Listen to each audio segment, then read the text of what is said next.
asalaamaaleykum mbokk yi xibaaru guddi si li si nar a gën a fës bokk na ci li ci nar a gën a fës lu jëm ci wàllub lakk gi amoon foofee nga xamante ne moo jëm ci hôpital Magatte Lô bu nekk ca Linguère njiitu réew mi daal dina àddu ci conseil des ministres ci fànn boobule jàpp ne nag faaw ñu daal di andi gindi askan wi ci la nga xamante ne moom moo fa jotub xew dinañ ci ñëw ci yattalu xibaar yi dinañ ñëw itam ci xët gu yaa bi nga xamante ne nag lii di waa cour de justice bu CEDEAO daal dina sàkku ci nguurub Sénégal jox leen dogal ngir rek ñu daal di dindi lépp lu jëm ci wàllu parrainage bi fii lekk juróom benn weer gën gaa bëri loolee nag tax na rek ñuy yëngu ci wàllu politique bu dee ñii ñoo ngi koy daal di rafetlu ñeneen ni nag jàpp nañ amut lenn la nga xamante ne CEDEAO war na ko sant nguurub Sénégal ba mu daal di ko def loolee dinañ ci ñëw ci yattalu xibaar yi di ngeen ci mën a addu ci njeexitalu xibaar yi lay doon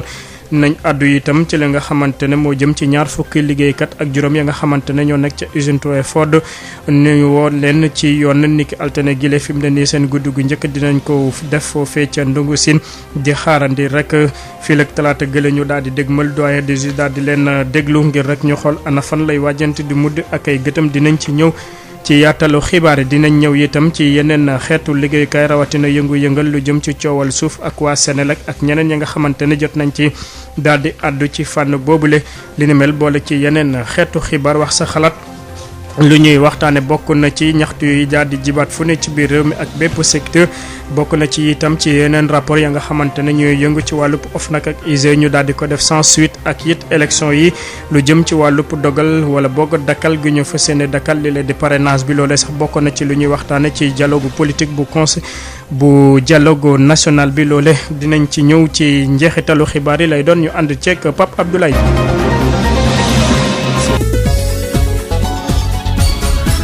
Birama Ndiaye. sant leen gërëm leen di leen tatagan ci teelu bi ngeen di teewlu seen rajo Sud FM 98.5 ak mboolem suñu bànqaas suñu lëkkaloo alarba ñaar fukki fan ak juróom-ñett ci weeru avril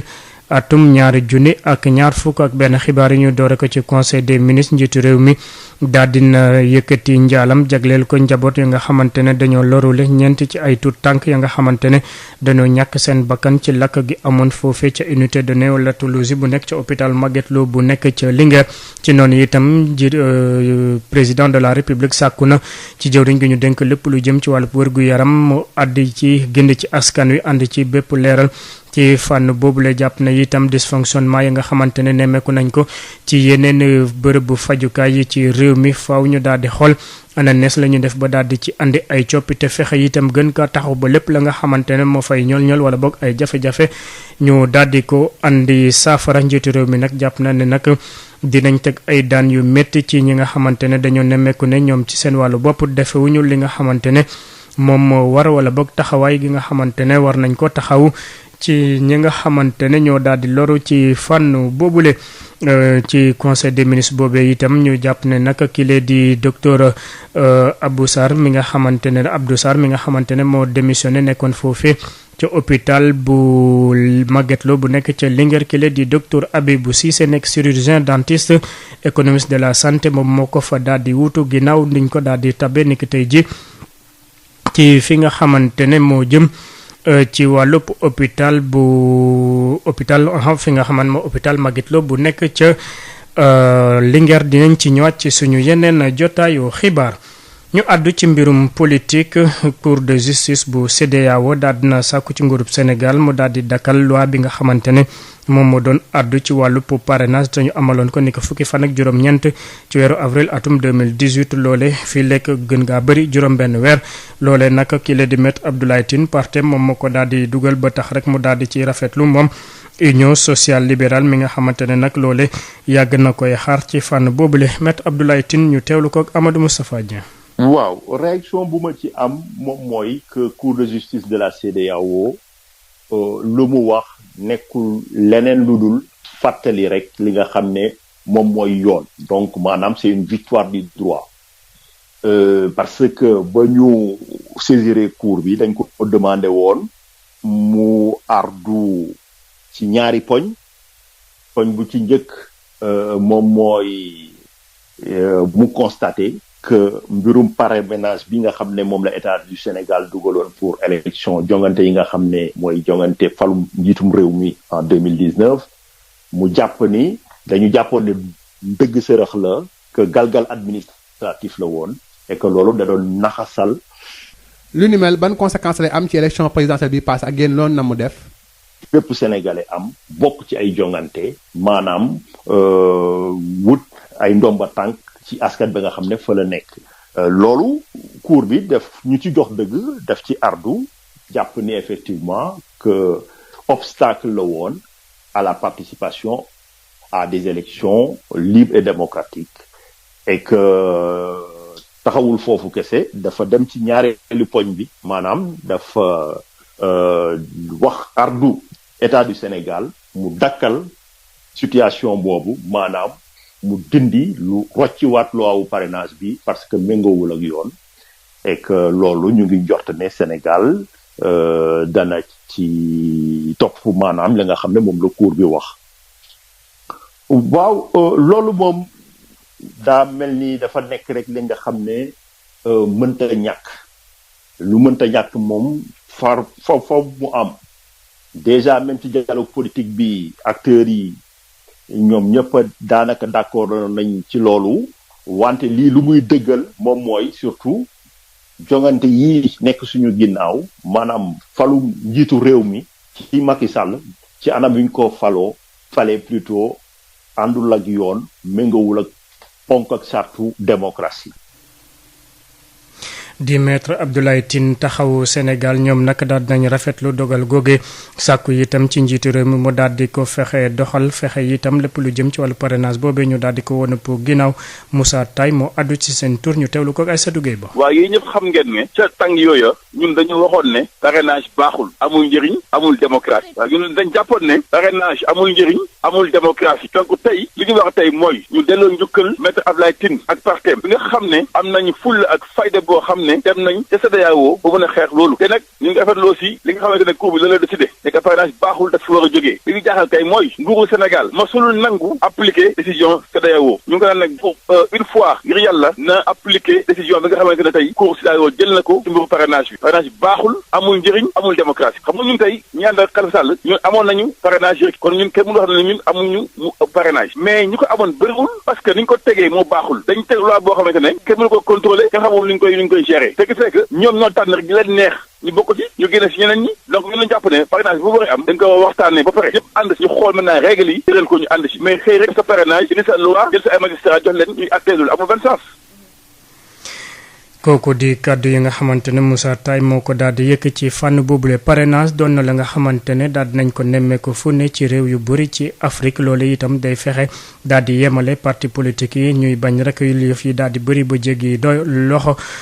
ki ko xamle di Benoît Sambou jàpp ne nag cour de justice de CEDEAO amut len la nga xamante ne dogal war na koo jël di ko jox nguurub Sénégal ngir rek mu daal di ci tënku ñu teewlu ko ak Amadou Moustapha Dieng. parrainage moom du Sénégal rek a koy def yeneen dëkk yi nga xam ne ñu ngi ci espace CEDEAO bi muy lu mel ni Bénin lu mel ni Cap-Vert ak yeneen dañuy def parrainage te dafa bokk ci seen système électoral te musuma dégg ñoom waa CEDEAO ñu jóg ne ñooñu buñ ko teg dañ teg ci suuf ci parrainage bi parce que gis ma fan lañu mën a teg lu mel noonu ba war a wax ay dëkk naka la ñu war a tëddalee seen système judiciaire ak seen système électoral. après présidentielle bi jéem nañ wax ni waaw lii jaar yoon mais déposé wuñu benn recours amul benn recours boo xam ne opposition bi déposé na ndax am fi lu mu am lu muy reproché donc li nga xam ne noonu la élection yi tëddoo ba tey ci biir cadre dialogue bi lu ñuy waxtaan ñëpp kenn musul wax ne dañoo war a bàyyi parrainage bi dañoo ne bu ñu évaluer système électoral Sénégal ba pare ñu xool lan la ñuy jàpp ni pour gën koo dëgëral pour gën koo organiser parce que parrainage bi gis nañ ni lu mu indi ci système électoral sénégalais bi mais je crois que ñëpp d'accord ni loolu lu baax la pour que bu ñuy dem élection ñu mën a segg parce que loolu mooy permettre citoyens yi ñu gën a am gis-gis ñu gën a am dégg-dégg ci li parti politique yi di proposer ci programme ak ci projet politique donc lii nga xam ne ñii wax nañ ko xawma man fu ñu koo teg waaye amul benn finde boo xam ne mën nañ ko yëkkati ba ne parrainage baaxul ndaxte ci démocratie yu gën a mag ci àddina bi parrainage dafa am ci biir espace CEDEAO bi parrainage dafa am lim naa ay dëkk yoo xam ne dañ koy def te encore une fois Sénégal pays indépendant la pays souverain la amul benn kuréel bu war a mën jóg di ko ñaax wala di ko jox ay ordre wala di ko jox ay injonction ci nu muy organiser système judiciaire. Sud FM. ngeen fi wéy di fi taataan xibaar yi ginnaaw bu fukki simili ak ñaar tegoo ci juróom-ñeenti waxtu ñu àddu ci beneen coow bokk na ci foofee ca Mbuur ñaar fukki liggéeykat ak juróom ya nga xamante ne ñoo nekkoon ca usine Twyford te ñu woolu woon leen nikel te ne gi la ñu dëgmal ci way takku der yi seen guddi gu njëkk dinañ ko def foofee ca ndungu sin bu nekk foofee ca Mbuur ngir rek liñ leen toppe bokk na ci lu jëm ci lu ñu duppee liberté du travail yàqal alalu jàmbur yàq itam la nga xamante ne ñoom ñëpp ko bokk yem di bien public loolee nag ginnaaw bi ñu amalee sitin ngir rek daal di méttit lu dàq gu jéggi dayo yi nga xamante ne def nañ ko ci ñenn ci seen ñooñ dinañ ci ñëwaat ci suñu yeneen jotaayu xibaar ànd ceeg suñu ndaw la fa di Moustapha Sall bu nekk ca Mbuur niki tey ji itam foofee te Dugaar tàngoon na lool ndaxte naka ay ñeenti nit ñoo bàyyi ko fu ne ànd ak seen caterpillar ak seen machine lépp la fay kër ak yit yenn tool yi ñu daal di ko rajaxe loole nag askan wa fa jàpp ne du ci dal tey du ci dal ëllëg ba tax ñuy daal di yooxu walu jëmale ko ci njiitu réew mi Denisa Samb. yow nit ñi woor ñenn bu ñu woor nit ñi toog nekk ci seen jàmm ñu ne bu kenn am jàmm yéen waa Sénégal ñëw leen ngeen jàppale ñu soxla nañu seen ndimbal te soxla nañu suñu suuf si. ay ndaraan yu doon yàq ay kër yee askanu Dugaar ci àllarba bi. dañoo yeewu gis ay engins lu mat 5 engins di démolir ay kër di démolir ay verger te ñoom ay étranger lañu. nit ñi mënuñu dëkk ay ati at ñu xëy un jour un étranger comme pick-up ñëw di démolir ay kër te teguñu ko fenn. ay engins yoo xam ne nag ñu sukkandikoo ci ñoom entreprise marocaine pick-up moo leen yónni andi fa ay jàmmaarloo yu métti nag ci diggante askan wi ak takk der yi. fu ñuy jël ni moom la population bi dese pour fu ñuy dëkk te c'est pas normal ñoom ñu koy jël ci population bi di ko jox en privé bàyyi population boo xam ne ils sont là depuis presque 200 années. duñu ko mayee tey duñu ko mayee suba te jaral nañu lu nekk nag jaral nañu suñu bakkan ñu dem bi ba jeex takk parce que dañuy jël li ñu moom pour ëllëg bi suñu rakk yi ak suñu jarbaat yi ñoom fu ñu. coow joo xam ne nag dafa mujj ci ay arrestation ñeenti nit benn jigéen ak ñetti xale yu góor ñu jàpp leen askanu Dugaar di xam ne ne duñ ci dellu gannaaw xeex boo xam ne nag fukki at a ngi ni ñuy jàmmaarloog pick-up askan wi di ci woo njiiti réew mi. ñuy lancer un appel à monsieur le président de la République du Sénégal moo njoboote ñëpp mu ñëw mu wax ci situation bi. le préfet du département de Rufisque ñu ngi koy lancer un appel pour mu ñëw mu wax ci situation bi le maire de Diamniadio ñu ngi koy interpeller mu ñëw mu wax ci situation bi parce que nit ñi mënuñu dëkk ay ati at ñu xëy un jour un étranger comme pick-up ñëw di démolir ay kër te teguñu ko fenn loolu dafay war a jeex noot nit dafay war a jeex vraiment situation bi metti na ñun nag bañu ci dara lépp lu ci war incha allah dinañ ko def jeunes yaa ngi nii déterminé wu incha allah lépp lu ci war dinañ ko def tey parce que gars yi dinañu bàyyi suuf si nii wala ci naa. Dugaar Denisia Samb pour Sud FM. Denisia Samb ci ñooñu itam ñi nga xamante ne ñoo yëngu ci wàllu mbay fi mu ne nii nag coow dugg na seen biir bu ñenn ñi ci joxoñ baaraamu tuuma ak ay xaxar jëwriñ gi ñu dénk lépp lu jëm ci wàllu mbay mi ñeneen ñi nag jàpp ne ñooñe bu ñu yëkk ay kàddu dañ ko def rek ci la nga xamante ne dañoo am ay jafe-jafe ak jëwriñ gi moo tax ñu bëgg ko jaarale ci wàllu béykat yi wante wax lu ñu benn yoon li la di béykat yi bokk na ci li la di aar suñu moomeel ak Raziak ki ko xamle di président association agriculture yu nekk ca bassin arachidier di Ibrahima Badiane ñu teewlu ko. tey bu fekkee ne am na ñoo xam ne dañoo am problème ak ministre nañu régler seen problème ak moom waaye ñun béykat li ñu mën a wax mooy li ma wax partout ci rajo yi mooy ren amul benn béykat buy wax ne problème am na ci monde rural bi ci wàllu njaay waxtu bi bu jotoon dañ doon transporter suñu gerte dem luuma bu ne boo demee ñu lay fay prix boo xam ne du baax wala nga joxe sa gerte di xaar ay 2 mois doo fayu wala bon impayé dégg ngeen ko fi loolu amu fi kon amu fi nag li gën mooy ñun ñu gërëm ministre de l'agriculture parce que nit buy def lu baax da nga koy wax mu gën a góorgóorlu waaye du da ngay toog rek di sànni ay xeer yoo xam ne dafa mel ni yow dafa am loo joteeg moom ñu bëgg nag képp koo xam ne yaa ngi waxati vraiment di wax ci intérêt béykat yi da ngay wax li nga xam ne réalité wax aussi liy jëriñ béykat mooy béykat bi fexe am jiw bu baax fexe am matériel agricole fexe am leneen ak leneen li ñëw yegg si ñoom loolu mooy wax ji ji waaye toog rek foo tollu bu même bu yéexee taw sax nga ne ministre non man loolu d'accorduma ci man dama naan toujours nit ki bu fekkee toujours daf nañ déet rek dafa contre bu naan waaw toujours aussi dafa far kon ñun doxewuñ noonu ni ñuy doxee bu ñu gisee loo xam ne du noonu ñu wax ko campagne agricole bi béykat yi amuñ len lu ñu wax lu dul sant yàlla xam ne ren li ñu am mosuñu koo am deuxièmement mooy dama am organisation yoo xam ne damay dëgg ñuy wax di wax ci turu béykat c'est vrai bokkuma ak ñoom organisation mais li ma mën a wax mooy Raziak ku mel ni Raziak moom warutoon wax sax ñu koy déglu parce que Raziak dafa nekk kon ci jàmm benn béykat yégul waxul ak kenn ndax tey industrie am na Kaolack ñuy defar diwlin mais Sonacos dafa jëloon diwlinam bi jox ko waa Raziak ñu di ko defar booba kenn déggu ci ñu wax di koy defar di indi tourteau bi ak diwlin bi tourteau ba ñu defar tey boo demee Sonacos ñu ne la tourteau Raziak benn sàmm nu ko jënd parce que am na lu ñu ci def ba kenn du ko jënd ndax nee nañ baaxul loolu waxuñu ko kon ñoom buñ fekkee dañu am problème ak ministre nañu ko wax mais li ñu wax ñoom béykat yi wax na wuñ leen ko ñoom ñoo koy waxal seen bopp aar suñu moomeel bu ñu nee gerte gi mënoon na jar 400 francs ñun gerte yegg na foo xam ne mosu faa yegg lu ñu gënaloon mu jar 1000 francs mais fii kan moo fi am possibilité discuter ku dul ministre wala waa ministère nga discuter prix bu ne mënoon nañ yegg 400 francs kon loolu aussi war nañ seetaat li ñuy wax boo waxee. di kàddu yi nga xamante ne Ibrahima Badiane moo ko daal di yëkkat ci jamono boobee béykat yi ñoo ngi sàkku li nga xamante ne moo jëm ci wàllu jiw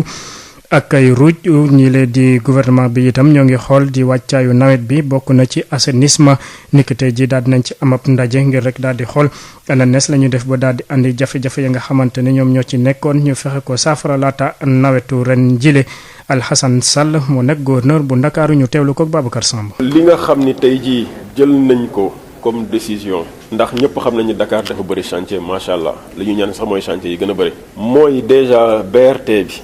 fépp fu nga xam ni jaar na fa ñëpp xam nañu BRT bi du pare ren donc mu am dispositif bu nga xam ni day mën a gindi ndox bi bu tawee rek donc ndox bañ a taxaw foofu loola waxtaan nañ ci ak ñi yor BRT bi muy CETUD ak AGEROUTE ba loola am nañ ko donc point critique yëpp dinañ fa def un dispositif buy évacuer ndox yi li tam terre bi nga xam ne ñu ngi koy def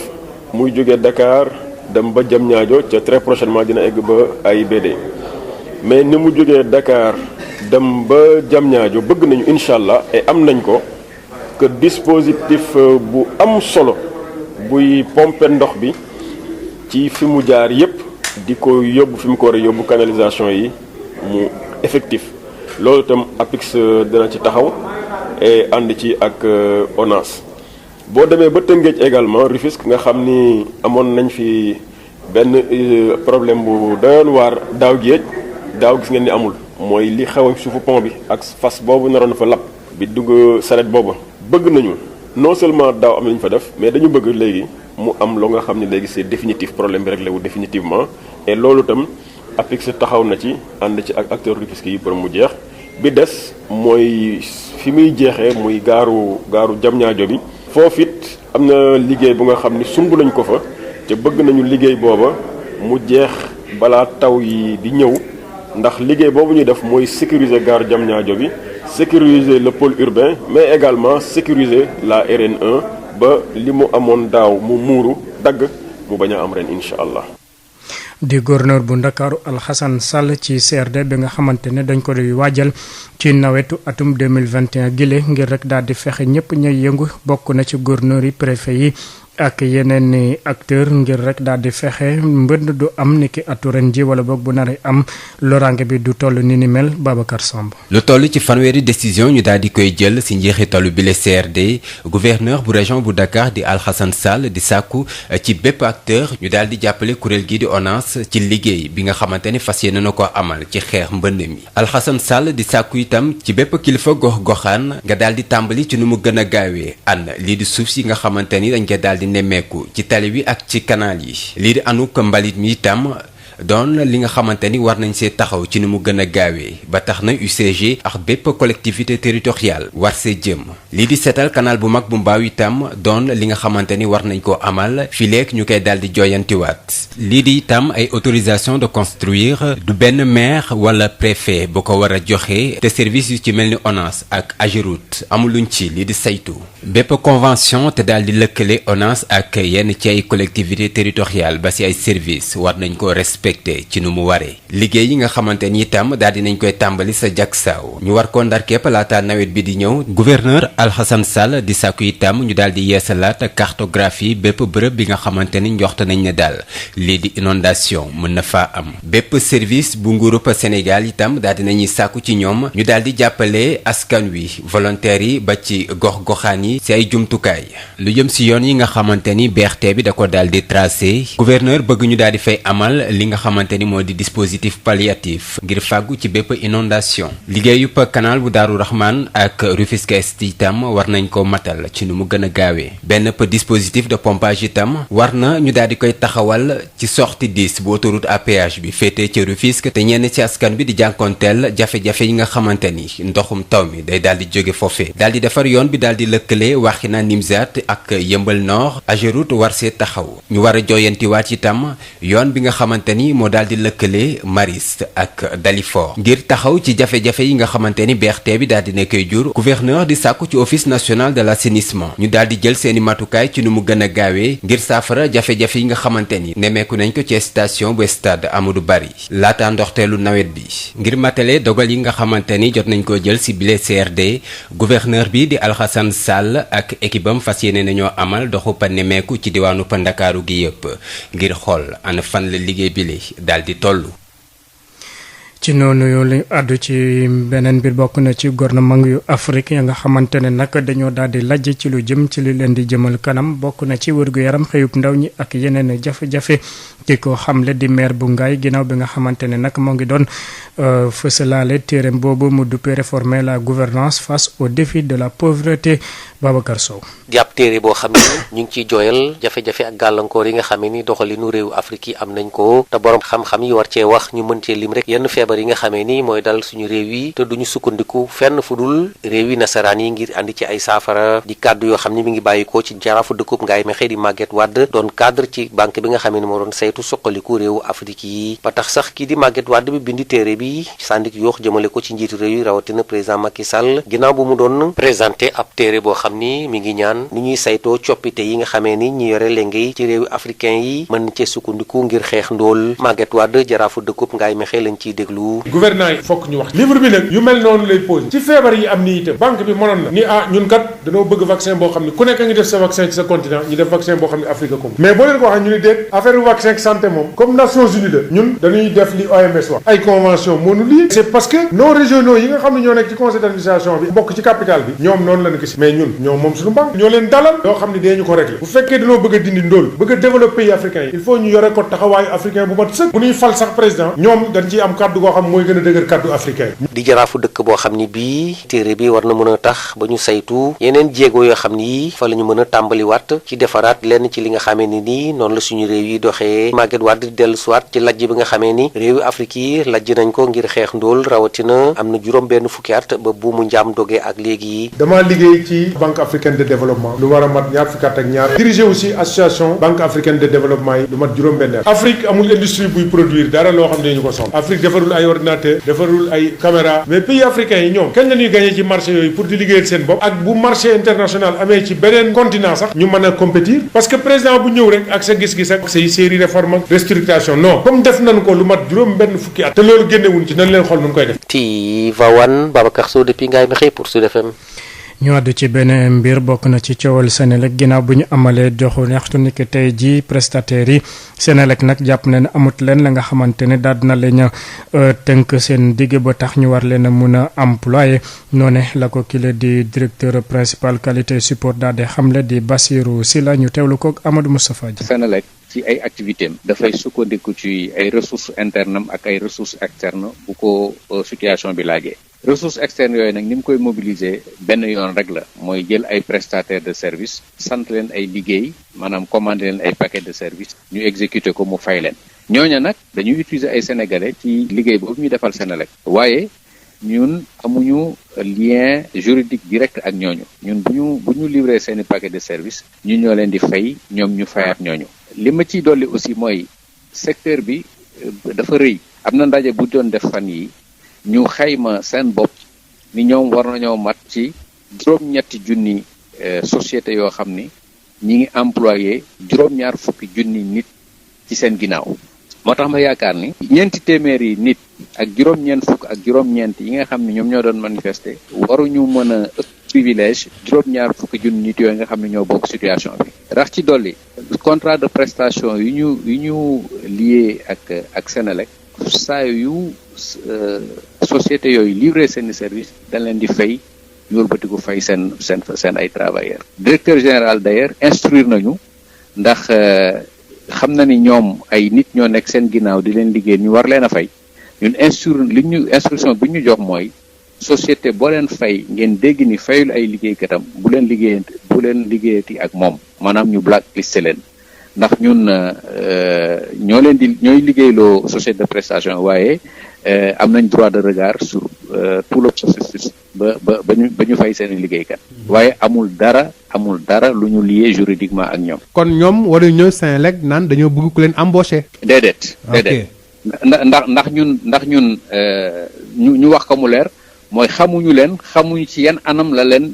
société yooyu jëlee suñu périmètre la ñu nekk di fa liggéey parce que tout simplement dañu am contrat de travail ak société yi leen di jël waaye ñun am ñu benn lien direct ak ñoom. aha kon nag noone lañ ko daal di xamle ginnaaw lu toll ci lu ëpp téeméer fa ñoom niki tey ji ci wàcc ci xàll ndakaaru yi bàyyi ko fu ne ci biir réew mi ngi rek fexe ñu daal di leen embauché ci wàllub Senelec ñu delluwaat ci la fa xewoon niki tey ji ànd ceeg Ismaïla Marcel Koli. embauchement la ñu bëgg. embauchement la ñu bëgg. embauchement la ñu bëgg. embauchement la ñu bëgg. ci bàkk bi la ñu doxee place de la nation ba rond-point RTS pour exiger seen recrutement ci biir société bi ñu naan Senelec. ki xamle lu ñu mel mooy Moussa Niang di vice-président amical des travailleurs de l'électricité nationale ATE. état sénégalais suñuy droit la ñuy laaj et on l'exige mu neex mu naqari nañu Macky Sall exiger waxuñu embaucher sans condition amul diplôme amul concours amul dara rien que embauchement. naam jot nañu daje ak responsable direction Senelec bi ba léegi dara antu ci. mais mënoo raconter nit ki lu bëree yoon en 2020 mu digle ne balaa fin 2020 dinaa la embauché ñu toog ba le 3 décembre le 28 décembre Papa Demba bi di may oo naan ma ñetti nit la mën a jël ci 499 personnes prestataires yi nga gis yu ne sama gannaaw ni tey li nga xamante ni vraiment dama ko bañ. ñii di prestataire de service yi nee nañu daañu tàmbali grève de la faim ci ay fan yu néew organiser it sitting Senelec bi ñu indiwulee saafara ci seen situation bi léegi. fii ñu jëm ci fan yu néew mooy suñu grève de faim boo xam ne xëy na peut-être Macky Sall xanaa lu mu bon en tant que président du bàyyi ay doomam di dee.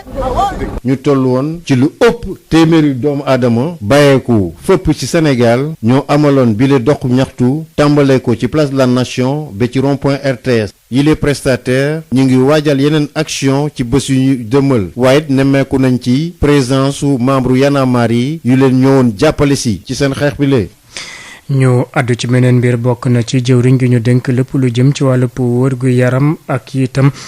ONG Cheers for Common Ground niki tey ji la ñu daal di xaatim lëkkaloo ba nga xamante ne day dox seen digg ak it ngir gën a xeex lépp lu jëm ci wàllu mbas mi le projet boobee dinañ ko doxalee ci njaareem ak ca Kaolack loolee ngir rek daal di fexe lu ñu duppee phase fi pilote ñëpp ña fay yëngu ci wàllu wér gu yaram ñu fexe lépp lu jëm ci wàllu sa yeete ak ñaax fexe itam jokkoog nit ñi ci fànn boobule di la ñuy taxawee. ci boobee projet teewaay ci li ni mel moo ngi amoon ci teewaay Marie Rosalie Ndiaye. ak bile protocole d'accord ONG Search for Common Ground dina jàppale jéego yi nga xam ne système de santé bu Sénégal mu ngi koy def ngir xeex mbas mi di Covid-19 leeral yeeg directeur de cabinet bu ministre de la santé Alphonse Ousmane Thiaw. ONG Search Common Ground mi nga xamante ne dinañu gunge ci région Diourbel ak région Kaolack ñu déroulé fa benn projet boo xamante ne daanoonu tax ba ñu mën a sensibiliser la population former leen ci engagement communautaire ndaxte mbas mii ñuy dund bu weesoo lépp liñ ci war a def ci kër docteur dañu fa soxla population bi jël ko en charge mais bu boobaa day soxla tamit population bi ñu former leen sur quoi la mooy engagement communautaire lu tax ñoom ñu war a jël en charge seen propre avenir. moo tax ñu lancé activité yi nga xam ne moo aju ci bile projet nar ko jëmal ca diwaanu Diourbel ak Kaolack ci ñaari fànn. activité niveau central mooy SNEIPS xam nañ ne SNEIPS moo géré lépp li nga xamante ne mooy communication sur les risques sur la Covid dañuy liggéey ak ñoom ñu jox leen ay jumtukaay pour ñu assurer coordination bi mais après ñun dañuy wàcc ci région yi développer activité prévention maanaam lépp li nga xamante ne nit yi war nañ ko xam ci mbas mi war nañ ko xam ci vaccination yi war nañ xam aussi pour mën a protéger wu. li tax ñu tànn Diourbel ak Kaolack ngir jëfe bi les projets moo di seen expérience ci wàllu engagement communautaire bu ñu sukkandikoo ci directeur de cabinet bu ministre de la santé Alphonse Diaw. bu ñu fàttali ko Diourbel dafa nekk région bi nga xamante ne moo njëkk am cas bi mu amee cas ñu gis naka la engagement communautaire bi tax ba tey jii nii mu bokk ci région yi nga xamante ne mën nañu ne def nañu jéego yu bari muy Diourbel ak Kaolack. ginnaaw benn at boo xam ne dinañu amal phase pilote soxal bi les projets dinañu ko wasaare ci yeneen diwaan yi ci réew mi yépp. Marie Rosalie Ndiaye niki tey jii itam accident bu métti moo am foofee ca yoonu Baba Gara jàpp autoroute à péage Ila Touba benn borom charrette moo daal di mbëkkanteek borom moto Jakarta kenn ñàkk ca bakkanam fa saasa am ñaar ñu ci jële ay gaañu gaañu teewlu ngeen ci suñu ndaw la fa di Adama Ndiaye ci suñu xibaar yi ñu daal di mujj. tàggat yaram ñaareelu demi-finale aller de Ligue des Champions Manchester City moo dóor PSG ci ñaari bal ci benn ñu àddu itam ci file tirage au sort coupe du monde U19 ñu fas yéene ko ñu amaloon ko niki tey Sénégal nag moo ngi nekk ci poule A bokk ceek Japon Lituanie ak lile di Canada.